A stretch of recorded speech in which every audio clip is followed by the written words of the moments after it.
रथयात्रा महामहोत्सवामध्ये हार्दिक स्वागत आहे. मी सर्वप्रथम वेणुधारी प्रभू, माझे मित्र रामगोविंद प्रभू वेणुधारी प्रभू, त्याच्यानंतर वरिष्ठ भक्त अयोध्यापती प्रभू यांचा आशीर्वाद घेऊन इथे कथा करण्याची सुरुवात करेल. खरं तर त्यांच्यासमोर कथा करणं म्हणजे अवघड आहे, पण एक सेवा म्हणून इथे कथा करण्याचे प्रयत्न करेल. आपल्याला मी जेव्हा रथयात्रा ओढत होतो तेव्हा माझ्या मनात एक प्रश्न पडला होता, किती हे दोन फेस्टिवल आपल्यासोबत चाललेले आहेत, आषाढी वारी आणि जगन्नाथपुरीचा रथ. दोन्ही रथ ओढल्या जातात. म्हणजे माऊली संत नाही का रथ ओढून नाही का भगवंताकडे जातात आणि आपण भगवंताला गुंडीच्याकडे घेऊन जातो. या दोन्ही फेस्टिवलचा उत्सव समन्वय काळामध्ये समकालीन काळामध्ये चालू आहे. आणि भारताच्या प्रत्येक विग्रहाचा अभ्यास केला तर तुम्हाला जाणवेल, एकमेव जगाच्या पाठीवर एकमेव कोणी दैवत असेल त्याच्या चरणाला स्पर्श करता येईल ते म्हणजे पांडुरंग भगवंत आहेत. आणि दुसरे भगवंत असेल, तुम्ही दक्षिण भारतात जातान, उत्तर भारतात जातान तर तुम्हाला लांबून 10 फुटांवर दर्शन असतंय, पण एकमेव जगन्नाथजी असेल की त्यांना प्रत्येकजण आलिंगन करू शकते. हो, म्हणजे जगन्नाथजीला आलिंगन करणं आणि पांडुरंगाच्या चरणाचं दर्शन घेणं, या दोन्ही फेस्टिवल आपल्याला सोबत साजरे करायला भेटतात आहे. म्हणून दुर्लभ असा स्वर्णयोग आपल्याला भेटलेला आहे. म्हणून प्रश्न पडलेला आहे. काही दिवसापूर्वी मी ग्रंथ वितरण करण्यासाठी गेलो होतो. आम्ही जात असतो. मला एक प्रश्न विचारला, का हो महाराज तुम्ही गीतेला रस्त्यावर आणलं? म्हणलं रस्त्यावर आणलं? म्हणलं तुम्ही येत नाहीत मंदिरात म्हणून आम्हाला रस्त्यावर यावं लागते.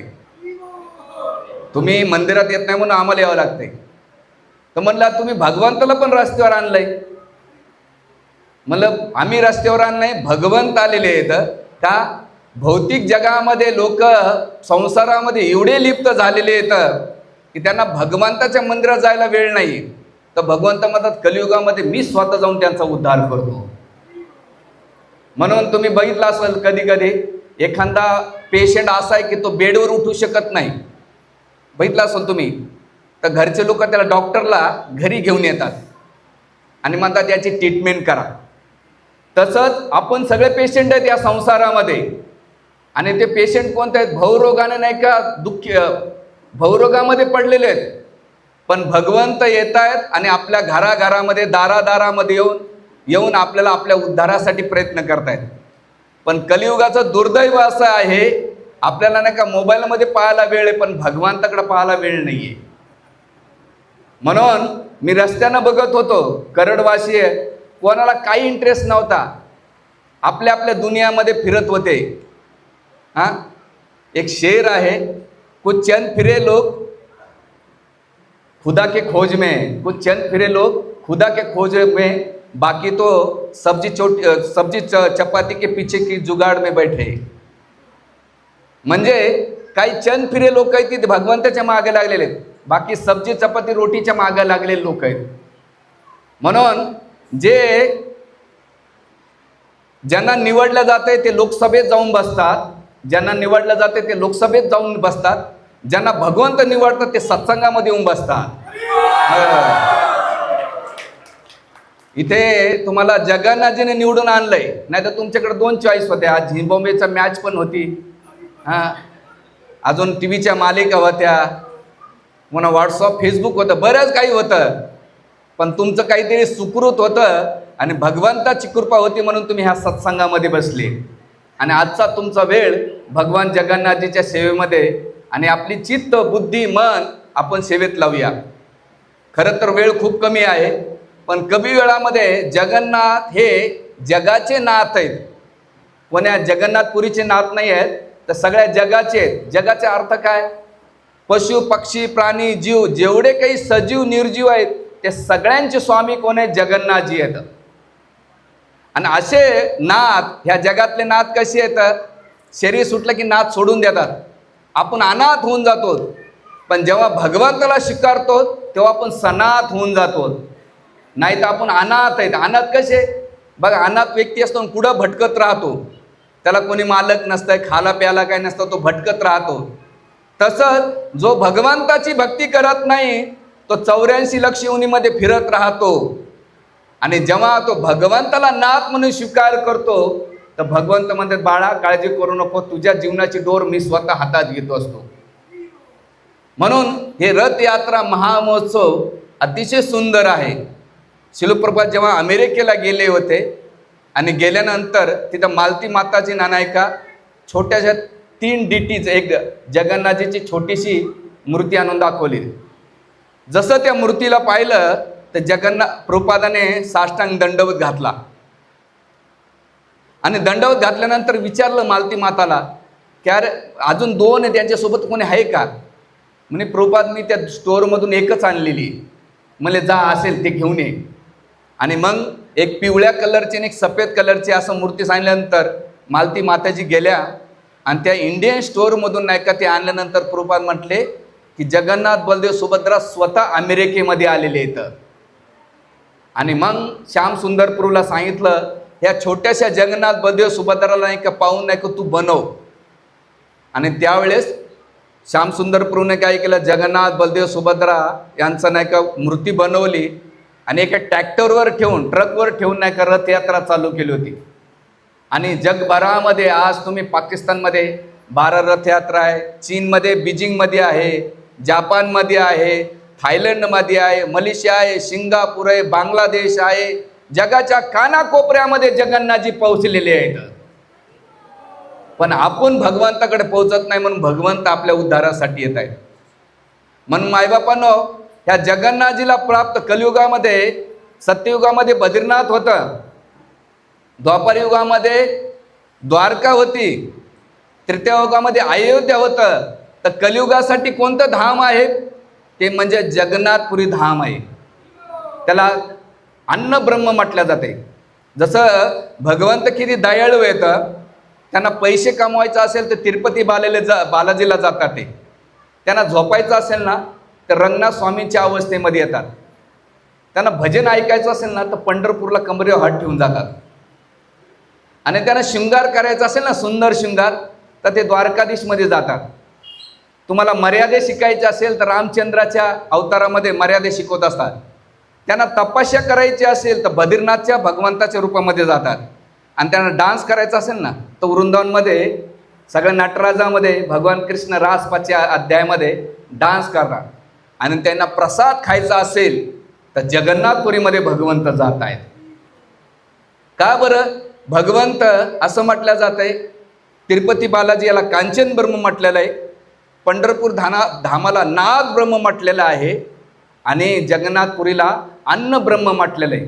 इथं केवळ तुम्ही प्रसाद खाल्ला तरी तुमचा उद्धार होतो. बघा ना, मी पाहिलंय मोठमोठे कार्यक्रम करा, प्रवचनाला कोण येत नाही पण भांडाऱ्याला सगळं गाव येतंय. त्याला आम्ही म्हणतो भांडारी भक्त. केवळ भांडाऱ्याला येतात, ते कार्यक्रमाला काही घेणं देणं नाही त्यांच्या. बाबा लोक काही चावळत राहतात, आपलं भांडारा खाऊया. पण कलियुगामध्ये जो जगन्नाथजीचा प्रसाद खातो तरी कलियुगामध्ये उद्धार होत आहे. म्हणजे कलियुगामध्ये साधन सोपं आहे भगवंताच्या प्राप्तीचं. मोठे तपस्या करण्याची गरज नाही, ध्यान धारणा करण्याची गरज नाही. केवळ 2 गोष्टी करा भगवंताच्या भक्तीमध्ये. कृष्ण प्रसाद खा आणि भगवंताच्या नामाचा जप करा. हरे कृष्णा कृष्णा कृष्णा हरे हरे, हरे राम राम राम. या 2 गोष्टी केल्या तरी भगवंताची कृपा आहे. म्हणून आज जगन्नाथजी कोण आहेत याच्याबद्दल चर्चा करूया. बऱ्याच वेळा आम्हाला लोक प्रश्न करतात, महाराष्ट्रीयन लोक, का हो महाराज हे कोण आहेत बाबा, ज्यांना हात पाय नाहीत, कान नाहीत, नेहमी डोळे उघडे असतात, कोणता देव आहे? म्हणलं दुर्दैव भारतीय लोकांचं आणि हिंदू लोकांचं की ज्या देशामध्ये आपण राहतोय त्या देशामधले भगवान विष्णूच्या रूपाचं त्यांना माहीत नाही. आपल्याला शांताबाई माहीत आहे, विराट कोहली माहीत आहे, टीव्हीच्या मालिकेतल्या सगळ्या बायाचे नावं पाठ आहेत, माणसाचे नावं पाठ आहेत. माझ्या नवऱ्याची बायको, लागिरं झालं जे, हास्य जत्रा, चला हवा येऊ द्या, सगळ्यामध्ये फसलोय. जीवनाची हवा येऊ द्या म्हणजे आपलं पण जीव हवासारखंच चाललेलं आहे. माझ्या नवऱ्याची बायको काय आहे, आपण कुठं अटकलेले. मी टीका करणार नाहीये. आजचं कल्चर हे फ्युचर असणार आहे तुमचं. तुम्ही बॅड कल्चर फॉलो करता तर तुमचं फ्युचर सुद्धा बॅड असणार आहे. पण तुम्ही गुड कल्चर फॉलो करता तुमचं फ्युचर पण गुड असणार आहे. म्हणून तुम्हीच आहे तुमच्या जीवनाचे शिल्पकार. तुम्हाला तुमची इमेज कोणी घडवत नाही, तुमचं पतन कोणी करत नाही. आपल्या जीवनाचं उद्धार आणि आपलं सार्थक करायचं असेल तर आपणच आपले कारणीभूत आहेत. याला त्याला बिलं फाडणं बंद करा. म्हणून अध्यात्म का करायचं? अध्यात्म करण्याचे दोन फायदे आहेत. व्यक्तिगत जीवनामध्ये सकारात्मक जीवन जगण्यासाठी आणि येणाऱ्या पिढीसाठी. संस्कार ठेवले तर संस्कृती टिकल. संस्कार ठेवले तर संस्कृती टिकल. संस्कृती नुसतं कपडे घातल्यानं, झेंडे फिरवल्यानं, उड्या मारल्यानं, हे असे डान्स कार्यक्रम ठेवल्यानं संस्कृती टिकत नाही. संस्कृती टिकवायची असेल तर आपले आचरणामध्ये, आपल्या व्यवहारामध्ये, आपल्या कृतीमध्ये, आपल्या बोलण्यामध्ये संस्कार असेल तर संस्कृती टिकल. नाही तर कपडे घालायचे एकाच कलरचे, नाही का साड्या घालायच्या, एकाच कपड्याचे ड्रेस घालायचं, उड्या मार, झालं आम्ही संस्कृती. काय डोंबलं झालं का? काय फरक पडले? एवढे कार्यक्रम झाले तुमच्या जीवनामध्ये. बाबा लोकांना दक्षिणा भेटली, कार्यकर्त्यांना वाटतं कार्यक्रम झाला, भांडारी भक्तांना वाटलं भंडारा भेटला. काय फरक पडला? काही फरक पडला नाहीये. महत्वाचे हे कार्यक्रम करण्याचा उद्देश काय, आणि हे एकमेव काय उद्देश आहे की तुमची चेतना भगवंताच्या चरणाशी गेले तरी आमच्या कार्यक्रमाची सफलता आम्ही मानू. म्हणून आज मी जास्त कान उघडणी करणार नाही, कारण की बोलणारे मेले पण ऐकणारे सुधारले नाही. कारण मी आता मला बराच अनुभव आहे महाराष्ट्रात, आणि मी ज्या वारकरी संप्रदायाचं लहानाचं मोठं झालंय, 9-10 संस्था फिरलोय, हरिकृष्णामध्ये स्टेबल झालोय. मग सांगायचा मुद्दा असा आहे, तुम्ही सिरियसली केलं तर तुमचा फायदा आहे, सिरियसली नाही केलं तर तुमचं आहे. असो, त्याच्यावर जास्त न बोललेलं बरं. आज जगन्नाथजी कसे प्रगट झाले, त्यांचा आविर्भाव का आणि आपल्याला ते काय शिक्षा देण्यासाठी आले आपण थोडक्यात बघूया. भगवान जगन्नाथजीची पहिली रथयात्रा कधी चालू झाली याचं वर्णन पद्मपुराणामध्ये येते. आणि पद्मपुराणामध्ये एकदा भगवान कृष्ण सकाळी तयारी होत होते, त्यावेळेस रुक्मिणी गेली त्यांच्याकडे, म्हणजे भगवंता द्वारकाधीश, आम्ही 16,118 एवढे सुंदर सेवा करतो, आमची दिवस रात्र तुमच्या सेवेसाठी तत्पर राहतो, एक गोष्ट सुद्धा आम्ही तुम्हाला कमी पडू देत नाही. पण मी, सत्यभामा, मित्रमंदा, जामवंती, कालिंदी, आम्ही सगळ्यांनी विचार केला की आमच्या सेवेमध्ये कुठं कमी तर पडत नसेल. भगवंत म्हटले काय काय? रुक्मिणी डायरेक्ट विचार. म्हणजे विचारू, मग रात्रंदिवस तुम्ही राधिका राधिका, ललिता, विशाखा, श्रीदामा, सुदामा, मधुमंगल, यमुना मैया, गोवर्धन, तुम्हाला रात्रंदिवस 24 तास तुम्ही त्यांची रट मारत असतात. आम्ही सेवेमध्ये कुठं कमी पडतो का? आमची सेवा कुठं कमी तर नाही ना हे भगवंता? भगवंत म्हटले अरे तसं नाही आहे, पण तरी तुम्हाला त्या राधिकेच्या प्रती एवढी ओढ काय? ते म्हटले आता मला वेळ नाही, मला सुधर्मा सभेला जायचं आहे. तुला जर काही विचारायचं असेल तर जा, कोणाला? रोहिणी मातेकडे जा, ती सगळं तुम्हाला सांगेल. आणि म्हणून भगवंताने काय केलं? रुक्मिणीला रोहिणी मातेकडे पाठवलं. आणि ह्या 8 राण्या सगळ्या मिळून मीटिंग केली, आणि मीटिंग केल्यानंतर रोहिणी माताकडे गेले. म्हणले माते, आम्ही आमच्या पतींची तन मन जेवढे काही सेवा आहे आम्ही करण्याचा प्रयत्न करतो, पण आमच्या सेवेने कधी कृष्ण संतुष्ट होत नाहीत. आम्ही कुठं कमी पडतो? आणि रात्रंदिवस राधा राधा, ललिता, विशाखा, श्रीदामा, मधुमंगल याच्याबद्दल नाही का बखान करीत असतात. आम्हाला त्यांच्याबद्दल सांगा की त्यांनी कोणती सेवा केली की ज्यामुळे कृष्ण जिंकलेत, आम्ही कृष्णाला जिंकू शकलो नाहीत. त्यावेळेस रोहिणी माता म्हणते, अगं रुक्मिणी, सत्यभामा, मित्रमंदा, कृष्णाला जिंकायचं असेल तर ऐश्वर्याने जिंकता येत नाही. भगवंताला जिंकायचं असेल तर प्रेमानं जिंकता येते. म्हणून भगवंताकडे जाताना तुमचं पद, पैसा, पोझिशन, तुम्ही रूपवान, गुणवान, ज्ञानी काही महत्वाचं नाही, तुम्हाला भगवंताच्या प्रती प्रेम आहे का? बाह्य वस्तूंना भगवंताला जिंकता येत नाही, ती कोणती ताकद नाही भगवंताला जिंकण्यासाठी. भगवंताला जिंकायचं असेल तर प्रेम लागतंय. अहो या जगामध्ये माणसाला नाही का जिंकायचं असेल, आपलंसं करायचं असेल, जेव्हा तुम्ही लोकांना प्रेम देता आणि प्रेम घेतात तेव्हा ते संबंध जोडल्या जातात. म्हणून लव के लिए साला सब कुछ करेगा, तुम्ही ऐकलं असेल, प्रेमासाठी काही पण करू. पण या जगातलं प्रेम कसं आहे, वस्तूवर आधारित आहे. प्रेम वस्तू चांगल्या घेतल्या की प्रेम वाढतंय, पण त्या वस्तूमध्ये कमीपणा आला की प्रेम कमी होऊन जात आहे. म्हणून आपले संबंध कसे आहेत, स्वार्थावर आधारित आहेत. स्वार्थ गेला की प्रेम संपलं. पण भगवान कृष्ण तसे नव्हे. भगवंताला तुमच्याकडून काही अपेक्षा नाहीये. भगवंताला जिंकायचं असेल तर प्रेमानं जिंकत आहे. कधी प्रेम करून बघा. आणि प्रेमाची व्याख्या हीच आहे, जेव्हा तुम्ही अपेक्षा रहित आणि सहन करून प्रेम करतात, त्या प्रेमानं भगवंताला जिंकता येते. आणि अशा प्रकारे भगवंत गेल्यानंतर रोहिणी माता म्हटले, अगं सत्यभामा, रुक्मिणी थांबा. मी नाही का त्यावेळेस रुक्मिणी नाही का जिज्ञासा केली, आम्हाला कथा ऐकायच्या वृंदावनच्या. ते म्हणले ठीक आहे, कथा सांगेल. आणि मग त्यावेळेस रुक्मिणी माता आपलं रोहिणी माता म्हणते रुक्मिणीला, हे कोणाचं आहे, घेऊन जा. प्रवासात शिंगरू, बगीच्यामध्ये कोकरू आणि सत्संगात लेकरू कधी नसावं.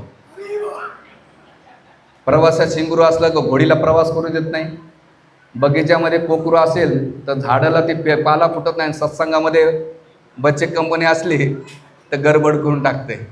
मग आधीच अनाउन्समेंट केली होती मी. हरे कृष्णा.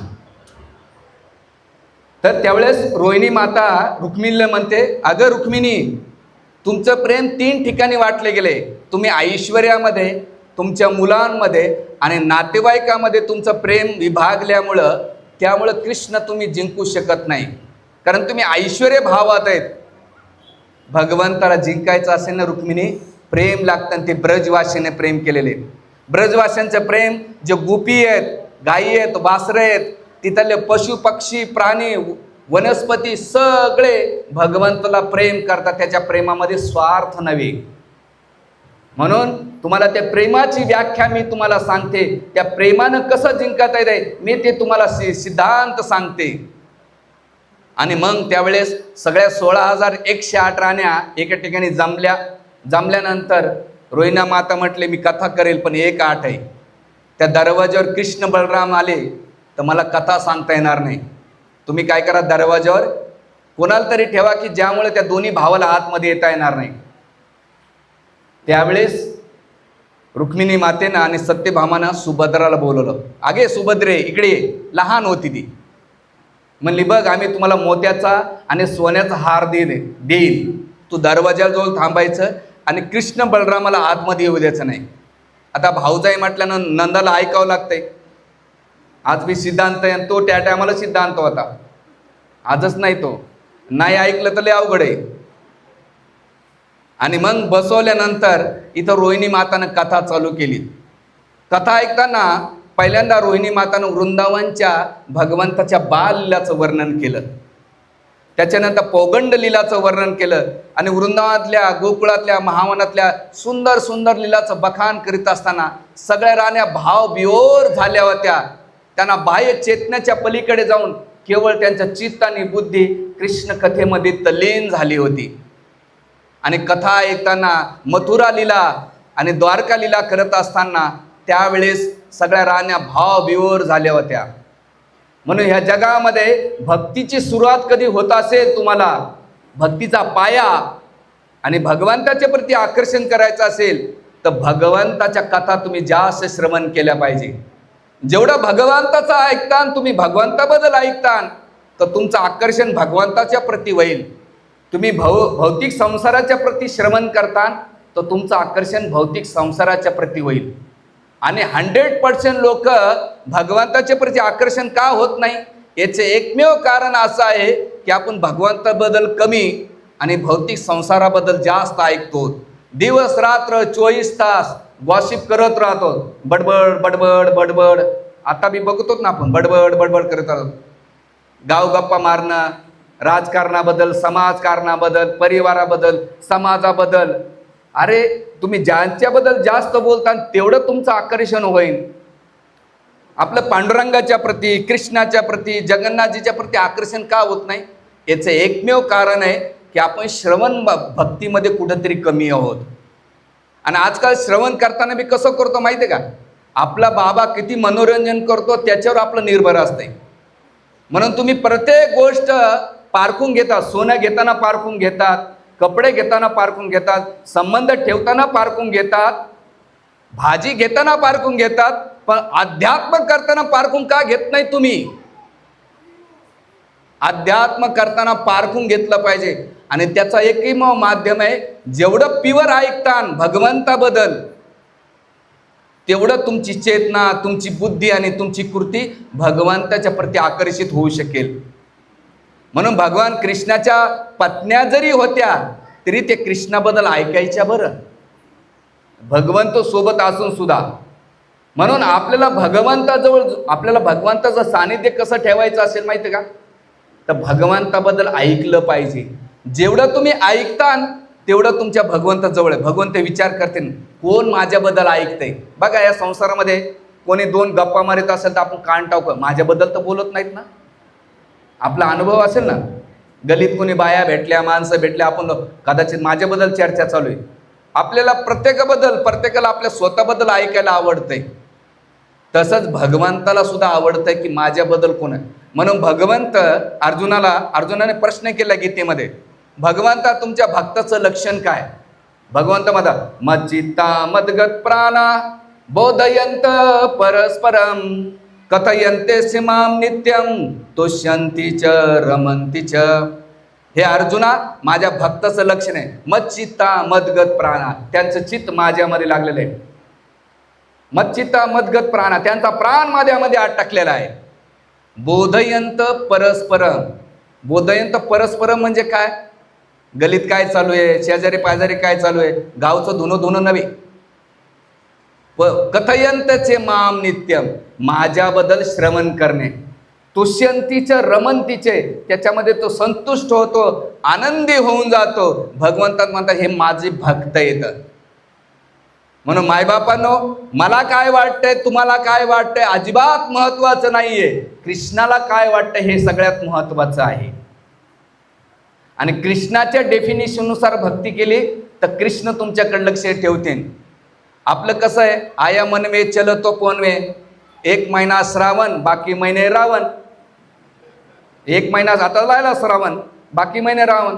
9 दिवस दुर्गा दुर्गा, 11व्या दिवशी म्हणतात लाव मुर्गा. ही आपली भक्ती आहे. आवळा द्याचा आणि भोपळा मागायचा, कणभर द्याचं आणि मनभर मागायचं. याला भक्ती म्हणत नाहीत, याला म्हणतात फसवेगिरी.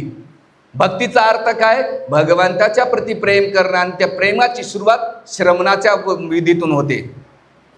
आणि मग कथा चालू असताना रोहिणी माता कथा करत होती, सगळ्या राण्या तल्लीन झाल्या होत्या. आपण भगवत कथेमध्ये तल्लीन असलं पाहिजे, कारण जीवनाची तल्लीनता ही नाही काय शेवटच्या कामाला येते. नाशिकमध्ये एक श्रीमंत व्यक्ती होते. 5-6 वर्षापूर्वी मी, जानकीनाथ प्रभू, आमचे वरिष्ठ ब्रह्मचारी आमच्या मंदिराचे ते भक्त होते. आम्ही त्यांना भेटायला गेलो त्यांच्या द्राक्ष फार्मवर. 90 एकर रान होतं त्यांचं, 90 एकर. त्याच्यामध्ये 30 ते 35 एकर नाही का द्राक्ष बागायत होती, डाळिंबाचे बाग होते. ते गेल्यानंतर आमच्या जानकीनाथ प्रभूने प्रश्न विचारला त्यांना की दादा तुमचा वेळ कसा घालवतात? ते म्हटले की मी 93 पासून इस्कॉनच्या सगळ्या यात्रा अटेंड केल्या. यात्रेमध्ये गेलो, कथा कीर्तन ऐकले, भगवंताचं दर्शन घेतलं, वैष्णवांची सेवा केली. नाशिकमध्ये आल्यानंतर गौरनिताईची मी सेवा केली, ग्रंथाचं वाचन केलं. जेवढे कोणी प्रवचन होते ते प्रवचन मी ऐकले. आता माझं वय 79 आहे. माझे शरीर थरथर कापतंय. टॉयलेटमध्ये बसता येत नाही, बसला तर उठता येत नाही, असं जर्जर शरीर आहे. पण मी गेल्या 18-19 वर्षामध्ये जेवढ्या काही क्रिया केल्या ना, त्या आठवून माझे दिवस मी घालवतोय. आणि ते म्हणतात, बाळांनो, गाई बैल दिवसभर जे गवत खातात ते रात्री रमण करतात. त्याच प्रकारे पोरांनो, तुमच्या शरीरामध्ये ताकद आहे. आता श्रवण करा, कीर्तन करा, ज्यामुळं म्हातारपणी तुम्हाला नाही का भगवंताचं स्मरण होईल. कारण ज्या गोष्टीवर तुमची आसक्ती असेल तीच गोष्ट तुम्ही चिंतनामध्ये आणता. भौतिक संसाराबद्दल श्रवण कीर्तन केलं तर मूर्तीच्या वेळेस तुम्हाला ते स्मरण होईल. पण जीवनभर तुमची चेतना, तुमची बुद्धी, तुमची कृती तुम्ही भगवत भक्तीमध्ये लावली तर शेवटच्या टायमाला ते तुम्हाला कामाला येणार आहे. जसा गवत बैल खातात ना, रात्री रमंत करतात. आणि म्हणून भक्तीची परिपूर्णता हे नाही आहे की तुम्ही कंठी माळा घालतात, कोणते कपडे घालतात, दाढी शेंडी ठेवतात, किती उड्या मारतात, अजिबात महत्त्वाचं नाही आहे. तुम्हाला एकांतामध्ये बसल्यानंतर भगवंताचं किती स्मरण होतंय ही भक्तीची पराकाष्ठा आहे. आणि ती कशामुळे होईल भक्तीची पराकाष्ठा? एकमेव कारण म्हणजे श्रवण. म्हणून इथं हरे कृष्णाचे सत्संग कशासाठी होतात? आम्हाला काही कामं धंदे नाहीत का? अजिबात नाही. त्याचा महत्त्वाचा मुद्दा असा आहे की तुम्ही या आणि तुमची चेतना भगवंताकडे जा. म्हणून दर शुक्रवारी शनिवारी होतो, रविवारी सत्संग होतो आणि प्रवचनानंतर तुमचं भविष्य खूप चांगलं आहे. नंतर भांडाऱ्याचा कार्यक्रम पण होतो. मुद्दा असा आहे की या, ऐका. आज मोकळं बोलतोय कारण मी इथं कराडमध्ये आणि आम्हाला नाशिकमध्ये लिमिटेडमध्ये राहावं लागतंय. इथं काय आपलंच आहे.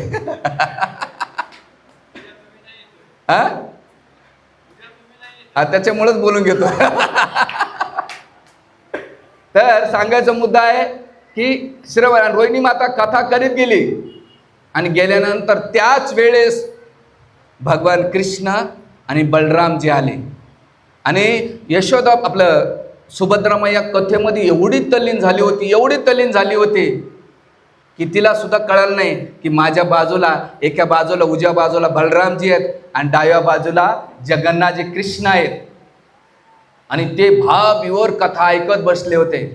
त्याच वेळेस कथा ऐकत असताना भगवंत महाभाव ह्या रूपामध्ये गेल्यानंतर त्या कथेमध्ये तल्लीनता झाली. जसं आपल्या भाषेमध्ये सांगायचं शॉकिंग. एखादं शॉक झालं तर आपण काय करतो? डोळे असं बघतोच ना. शॉक झालाय, माणूस स्टेबल होऊन जातो. तसंच भगवंत जेव्हा वृंदावनच्या कथा ऐकत होते शॉक झाले. त्याला चांगल्या भाषेमध्ये किंवा संस्कृत भाषेमध्ये महाभाव म्हटल्या जाते. आणि त्यावेळेस नारद मुनी आले आणि नारद मुनीना ते भगवंताचं ते दर्शन घेतलं. जगन्नाथ, बलदेव, सुभद्रा या तिन्ही बहीण भावंडाचं दर्शन घेतल्यानंतर मी पाहिलं. आणि मग त्यावेळेस जगन्नाथ, बलदेव, कृष्ण, बलरामजी आणि सुभद्रा बाह्य चेतनात आले. आल्यानंतर बघतात, मग काय बघितलं? म्हणे तुमचं सुंदर रूप मी पाहिलंय. आणि पाहिल्यानंतर भगवंत म्हणले ठीक आहे, काय वरदान पाहिजे? म्हणे एकच रूप मला वरदान द्या, हे कायमस्वरूपी तुमचं दर्शन मला घडावं. भगवंत म्हणले काळजी करू नका, कलियुगामध्ये मी लवकरच अवतार घेणार आहे. आणि त्यावेळेस याची खूप डिटेल्स कथा आहे, मी एवढं वेळ नाही आपल्याकडे. अजून 2 कथा घ्यायच्या थोडक्यात. आणि महत्त्वाचं की ते दर्शन कलियुगामध्ये आपल्याला पाहायचं असेल तर हे जगन्नाथ, बलदेव, सुभद्रामाई आहे. भगवान जगन्नाथजीचे डोळे मोठे काय? आचार्य पद्मपुराणामध्ये आणि वरिष्ठ गुरुवर्ग याचं विश्लेषण करतात. बघा, या संसारामध्ये आपण कोणाचे दोष पाहायचे असेल आपले डोळे मोठे होतात. आणि चांगले गुण पाहायचे असेल तर चायनीज डोळे होऊन जातात. माहिती आहे, चायनीज भोकर डोळे. दुसऱ्याचे गुण दोष बघायचे आपल्याला एकदम बारीक होऊन जातात. पण दुसऱ्याचा दोष पाहायचा ना, सेल्फ अपॉइंटमेंट केलेले. माहिती आहे, सेल्फ अपॉइंटमेंट केलेले दोष पाहण्यासाठी किंवा निंदा करण्यासाठी आपण सेल्फ अपॉइंटमेंट केलेले लोक आहेत. मी आताच प्रवचन दिलं माझ्या यूट्यूबला, निंदा करणाऱ्याचे काय दुष्परिणाम होतात. या जगामध्ये भक्ती करा नका करू, जीवनामध्ये एकदा भगवंत माफ करतील तुम्हाला, पण कर्म तुम्हाला माफ करू शकत नाही. म्हणून एक ध्यानात ठेवायचं, मी कोणाचं चांगलं करू शकलो नाही ना, हरकत नाही, पण मी कोणाचं वाईट करता कामा नाही, एवढं तरी जीवनात जगलं पाहिजे. एवढं प्रिन्सिपल करायचा, एवढाच.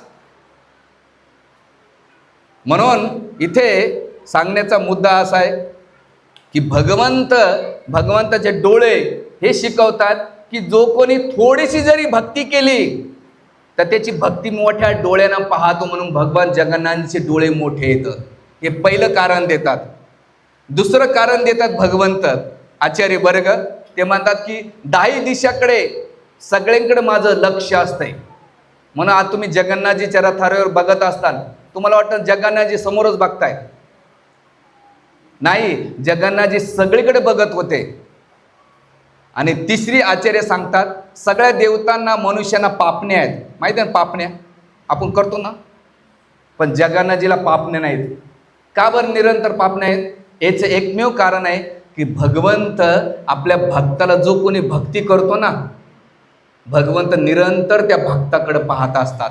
ज्याप्रमाणे आई आपल्या का बालकाला पाहते, बालक आपल्या आईला पाहत असतंय, त्याच प्रकारे भगवंत एखादा भक्त भक्ती करीत असतो ना, भगवंत निरंतर त्या भक्ताला पाहत असतो.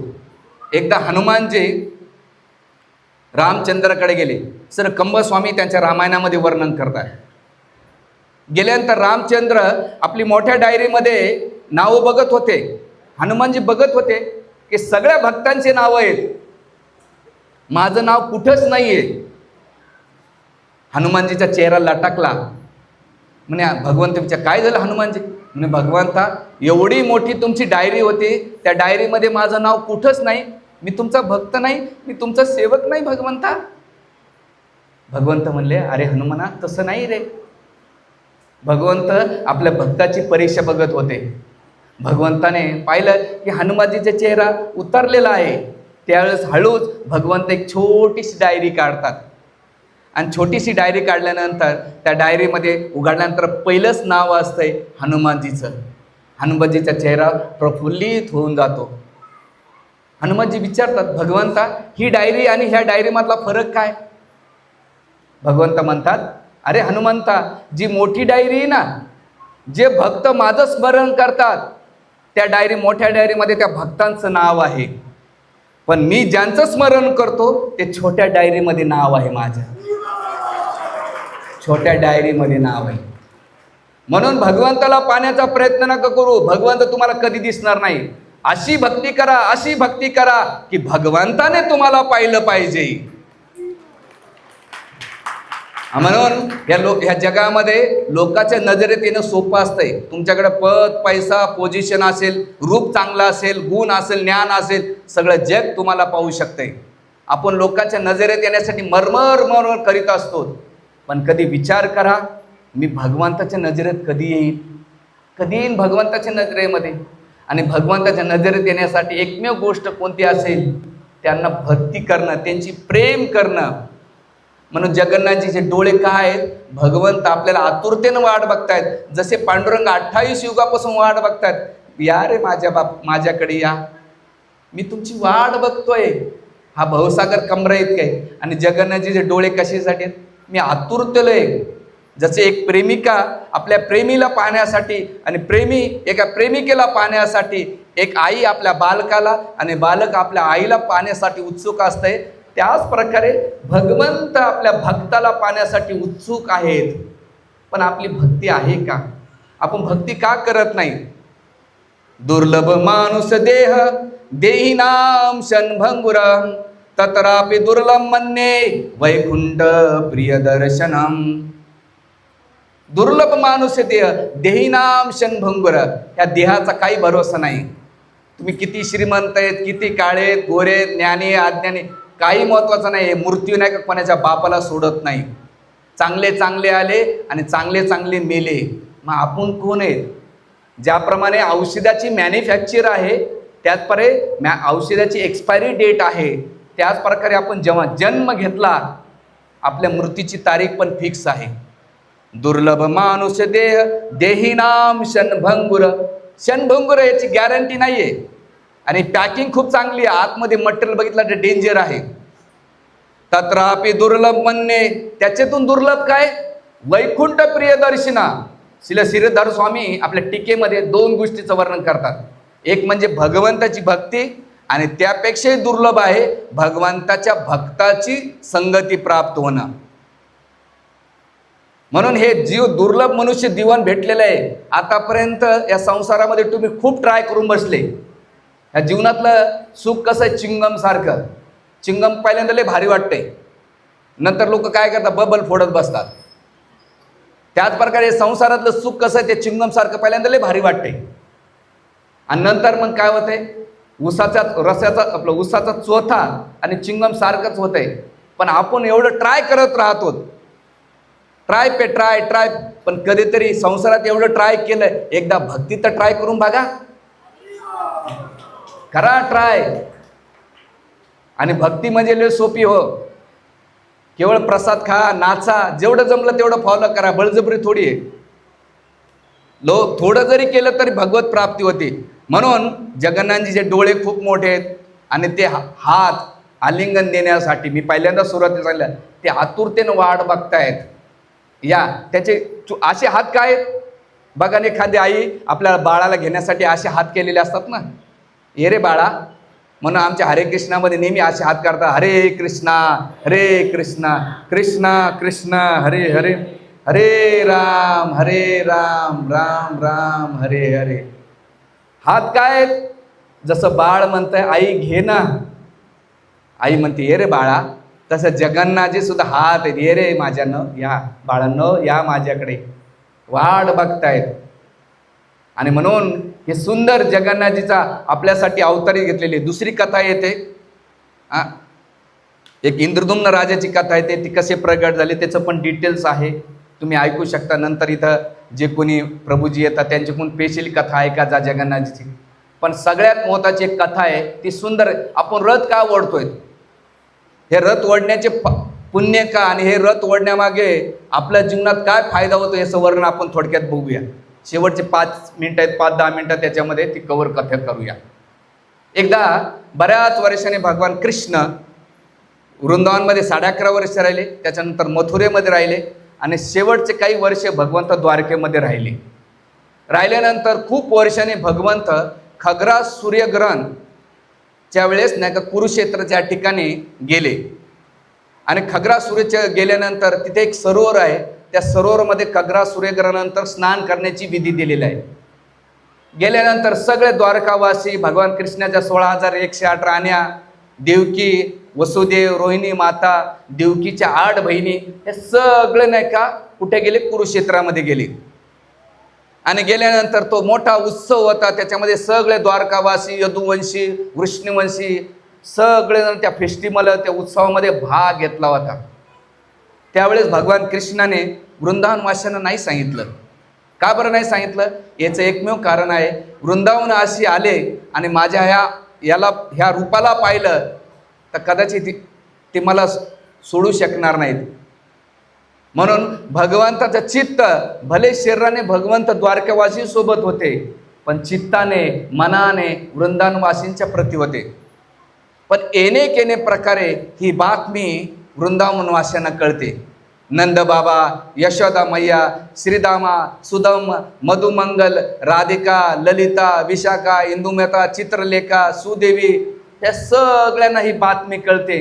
आणि कळल्यानंतर सगळे ब्रजवासी नाही का भगवान कृष्णाला आतुरतेने भेटण्यासाठी बैलगाड्या सजवतात. जेवढे जाडे कृष्णाला काय सुंदर सुंदर व्यंजन आवडतात, ते सगळे ब्रजवासी नाही का त्या मटक्यामध्ये सुंदर सुंदर व्यंजन बनवून गाड्यामध्ये ठेवतात. सगळ्या गोपी सजतात की कृष्णाला भेटायला जायचं, आम्हाला कृष्णाला भेटायला जायचंय. आणि म्हणून सगळ्या गोपी सजून जातात. गोप सकाळ सजतात की आम्हाला आज कृष्णाला भेटायला जायचंय. म्हणून सगळे ब्रजवासी सजून धजून बैलगाडीमध्ये प्रवास करत करत नाही का कुरुक्षेत्रा ठिकाणी पोहोचतात. पण जाताना कसं होतं माहिती आहे का, त्यांचं नाही का एकदम चित्त एकच होतं, कृष्णाला भेटायचंय, कृष्णाला भेटायचंय. म्हणून भगवंताकडे जायचं असेल ना माईबापांनो, हा सगळ्यात मोठा गुण कोणता असला पाहिजे, तो गुण म्हणजे लालायतपणा. तीव्रता तळमळ असेल ते भगवंत भेटू शकत नाही. आपल्यामध्ये ती तळमळ आहे का, ती उत्कंठा आहे का? जेवढं संसाराच्या प्रती उत्कंठा आहे, आकर्षण आहे, तेवढं भगवंताच्या प्रती का नाही आहे? ती लालायत का? जसं इंद्रिय भोगाच्या प्रती आपलं तळमळ असते, तेवढी तळमळ आपण भगवंताच्या भक्तीमध्ये का नाही दाखवत? काय नाही दाखवत का? आपण कुठंतरी या संसाराच्या प्रती आकर्षण, ज्याला संसाराच्या प्रती आकर्षण असेल ना, तो कृष्णाच्या प्रती कधीच आकर्षित होऊ शकत नाही. आणि ज्याचं कृष्णाच्या प्रती आकर्षण असेल, ज्याचं कृष्णाच्या प्रती आकर्षण असेल, तो भौतिक संसाराच्या प्रती कधीच आकर्षित होऊ शकत नाही. म्हणून तुकाराम महाराज एका अभंगामध्ये म्हणतात, ज्याला गोपाळ आवडतो त्याला संसार आवडत नाही, आणि ज्याला संसार आवडतो त्याला गोपाळ आवडत नाही. क्लिअर प्रिन्सिपल आहे, क्लिअर. म्हणून सगळे ब्रजवासी जेव्हा जातात आणि सगळे ब्रजवासी नाही का एकच मनामध्ये भावना असते, आम्ही कृष्णाला भेटायला जाणार. यशोदा मैया आपल्या डोळ्यातल्या अश्रूच्या धारानं मनामध्ये ती चिंतन करत होती. नंद बाबा विचार करू लागले की आमचा कृष्ण आज आम्हाला ओळख देईल का नाही, आम्हाला भेटेल का नाही. रोहिणी माता, बलरामजी, वसुदेव, देवकी काय विचार करतील, आम्हाला कृष्णाला पाहू देतील का, आम्हाला भेटू देतील का. अशा भावपूर अवस्थेमध्ये सगळे ब्रजवासी त्या चेतनेमध्ये गेल्यानंतर कुरुक्षेत्रामध्ये भगवंत सगळे ब्रजवासी पोहोचतात. आणि पोहोचल्यानंतर तिथे कृष्ण आपले यदुवंश बघवत सगळ्या ऋषीमुनींसोबत बसले होते. आणि बसल्यानंतर ती चर्चा चालत होती त्या ग्रहणाबद्दल.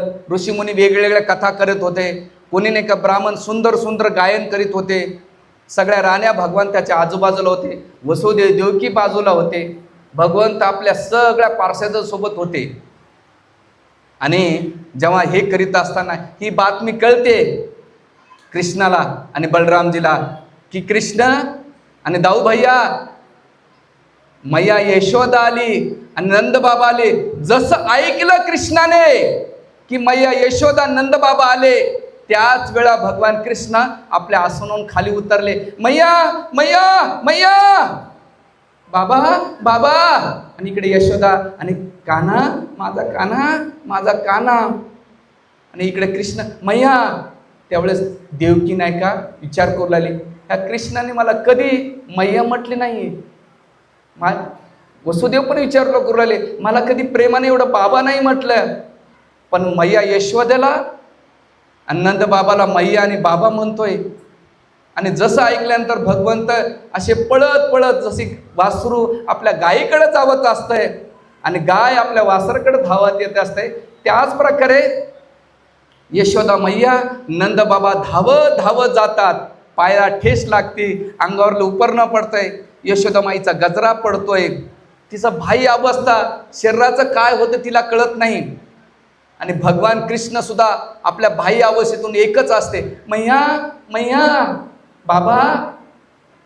सगळं भेटत असताना जसं मैयाला पाहिलं कृष्णाने आणि मैयाने कृष्णाला पाहिलं आणि नंदबाबानं पाहिल्यानंतर यशोदा आणि नंदबाबाने कृष्णाला आलिंगन केलं. असं वाटलं जसं एक पक्षी आपल्या पाखरामध्ये आपल्या पिल्लांना घेतो, त्याच प्रकारे भगवंताला नाही का यशोदा मैया नंदबाबाने आपल्या पंखाखाली घेतलं आणि डोळ्याच्या अश्रूच्या धाराने भगवान कृष्णाचा अभिषेक घातला.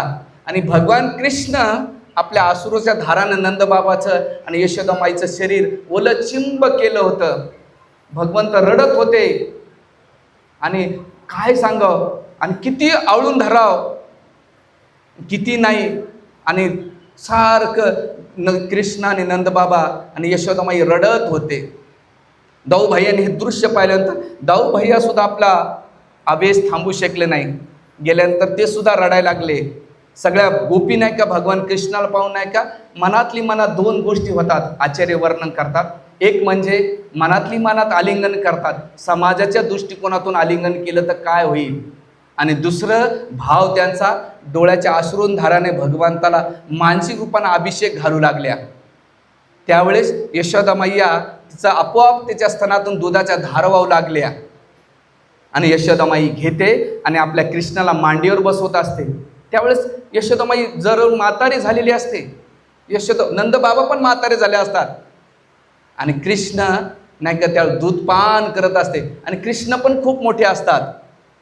आनंद वृंदावन चंपू आणि गोपाल चंपू नावाच्या ग्रंथांमध्ये शिल कवी कर्णपूर अतिशय विस्तृत वर्णन करता या घटनेचं.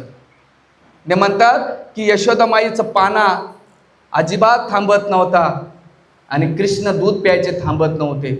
ह्या वयामध्ये सुद्धा. आता बाह्य गोष्टीतून पाहताना तर भ्रमित होतात.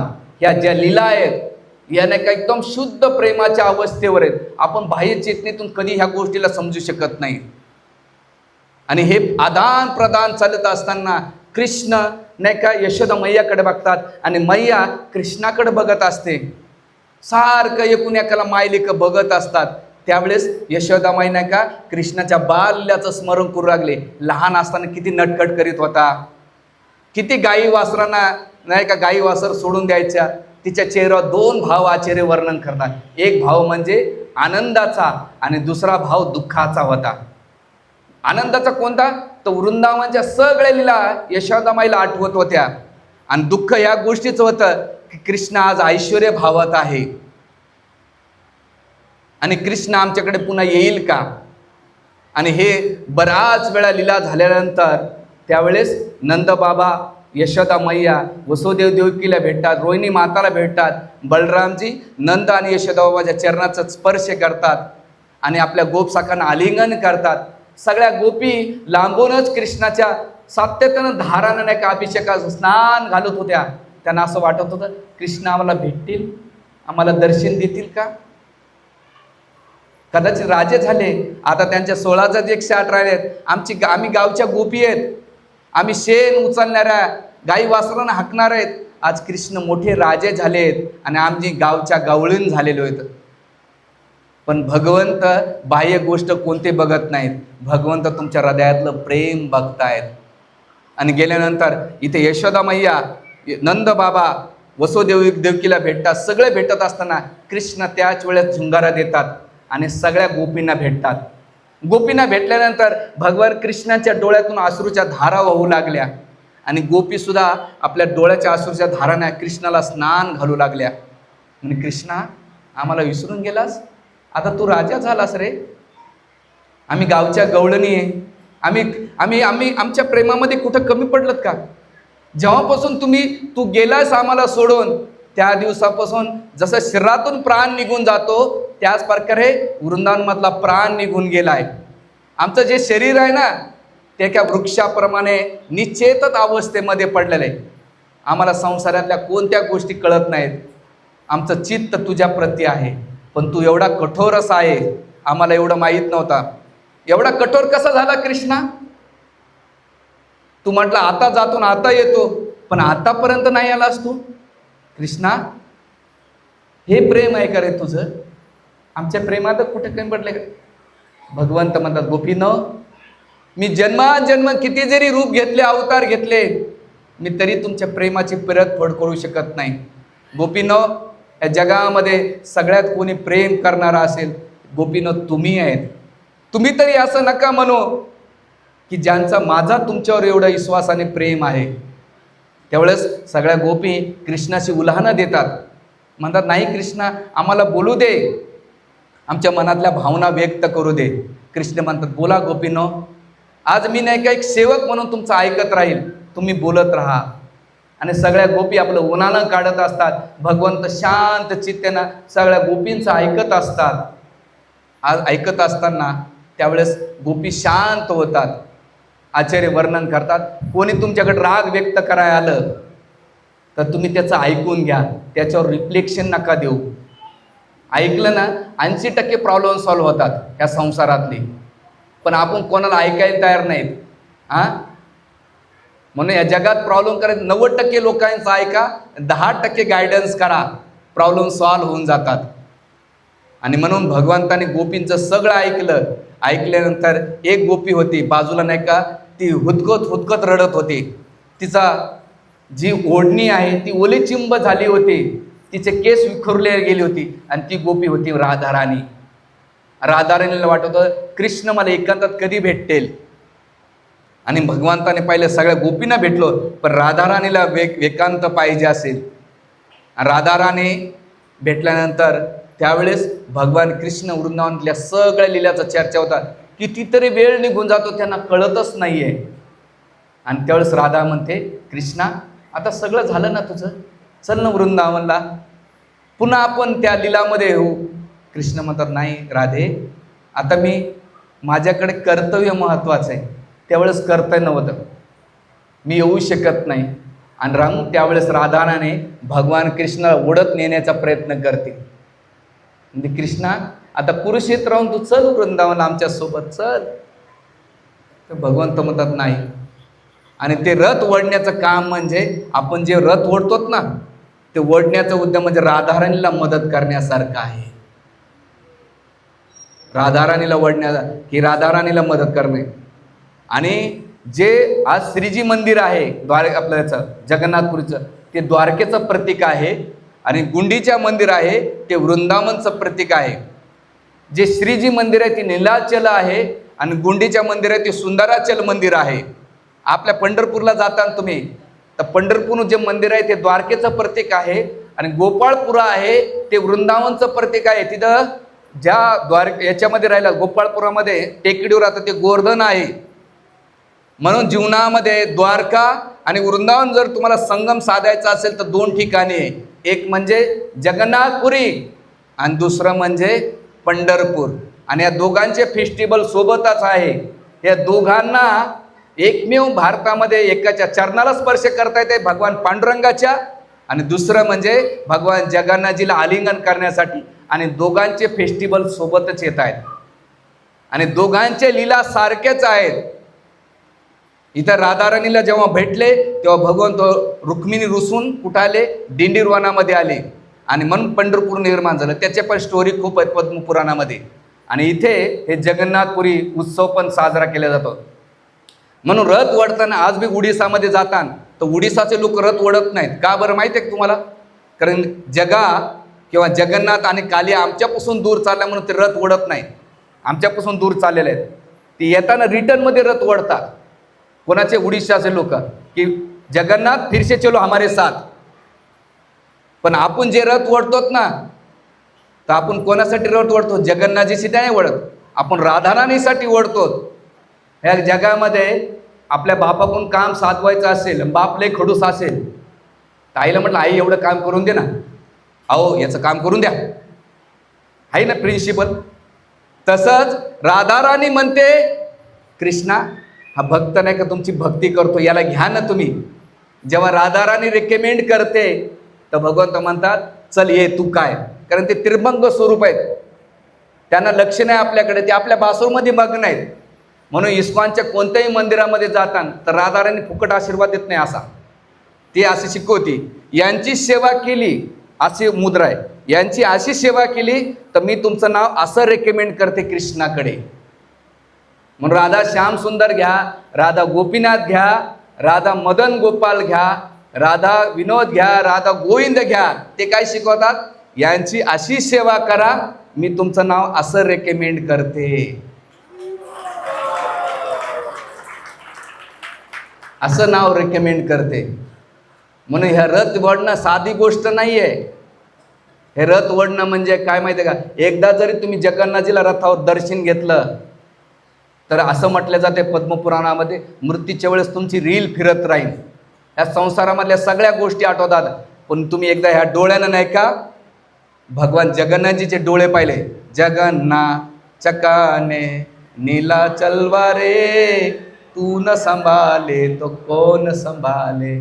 जगन्नाथ चकाने त्यांचे डोळे कसे आहेत? मोठे आहेत.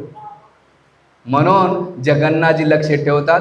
मृत्यूच्या वेळेस येणं थोडीशी का भक्ती करीत असे ना असं म्हटलंय पद्मपुराणामध्ये.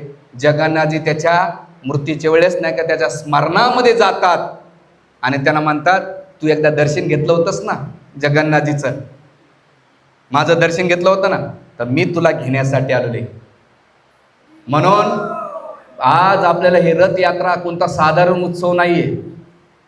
हे बघा तुम्ही खूप पुण्यवान आहेत म्हणून इथं आलात. बहुत सुकृताची जोडी म्हणून विठ्ठल आवडी. तुमचं सुकृत आहे म्हणून तुम्ही इथं आलात. तुमचं सुकृत नसलं असतं तर लोक गलीत फिरत चाललेत. म्हणून जगन्नाथजीनं तुम्हाला निवडलेलं आहे. म्हणून आज आता तुम्ही जे काही दर्शन घेतात तर जगन्नाथजीला डोळ्यात असं भरून घ्या, एवढं भरून घ्या की मृत्यूच्या वेळेस आपल्याला जगन्नाथजी आठवले पाहिजे, दुसरं कोणीच आठवलं नाही पाहिजे. आणि मग दर्शन घेताना 3 गोष्टी करायच्या आज प्रवचनाच्या शेवटी. पहिली गोष्ट जगन्नाथचे दर्शन घ्यायचं, कीर्तनामध्ये भावभिवर नृत्य करायचं आणि प्रसाद खायचा. आणि दुसरी गोष्ट एकच विनंती आहे, दिवसाच्या 24 तासामध्ये 2 गोष्टी करा. वेळ आहे ना 24 तासामध्ये 10 मिनिटं. कोणाला निघू शकत नाही हात वरती करा की मला वेळच नाही. त्याच्या घरी कपडे धुवायला मी येतो. काय करू कलियुगामध्ये? कपडे धुतो, धुणे भांडे करू. आम्हाला लाज नाही, आम्ही सगळं सोडलंय. तुम्ही भगवंताचे होत असाल तर आम्ही तुमचे होऊ, आणि तुम्ही भगवंताचे होत नसेल तर तुम्ही काहीच कामाचे नाही. म्हणून 2 गोष्टी करायच्या. करता जगांना जे पाहतायत, आजपासून भगवंताच्या नावाचा 1 माळा करायची. कोणती करा? भगवंताच्या नावाची. 10 मिनिटं भगवद्गीता वाचायची. आणि आठवड्यातून 1 तास भगवान जगन्नाथजीसाठी वेळ द्या, पांडुरंगासाठी वेळ द्या. भगवंतासाठी वेळ काढता तर भगवंत तुमच्यासाठी वेळ काढते. तुम्ही संसारात राहता, तू तेरे काम में, तू तेरे काम में तो मैं मेरे धाम में, तू तेरे काम में तो मैं मेरे धाम में, तू मेरे नाम में तो मैं तेरे काम में. म्हणून माईबापांनो, त्यांच्या कामात यायचं. ते तुमच्या कामात कधी येतील माहिती का? जेव्हा तुम्ही नाम जप करता, ग्रंथ वाचता, नित्यनेमानं सत्संगाला येता, तर भगवंत म्हणते एवढा संसारातून वेळ काढून माझ्यासाठी येतोय, तर माझं काम आहे तुझ्यासाठी वेळ काढणं. म्हणून माईबापानं भक्तीचं जीवन खूप चांगलं आहे, आनंदी आहे. संसारात खूप प्रयत्न करून झाले, ठीक आहे, तुम्ही करत राहा, संसाराचा विरोध नाही. पण दिवसाच्या 24 तासातून 10 मिनिटं भगवत नामाचा जप करा आणि आपलं जीवन धन्य करा. ह्या पतित पावन आहेत कलियुगामध्ये. असं सुंदर रूप नाही का आपल्याला भूतन भविष्य नित्यनियमाने इथं नीलाचल धाम आहे. भगवंताचं नाम जप करून आपलं जीवन उद्धार करा. हरे कृष्णा कृष्णा कृष्णा हरे हरे, हरे राम राम राम.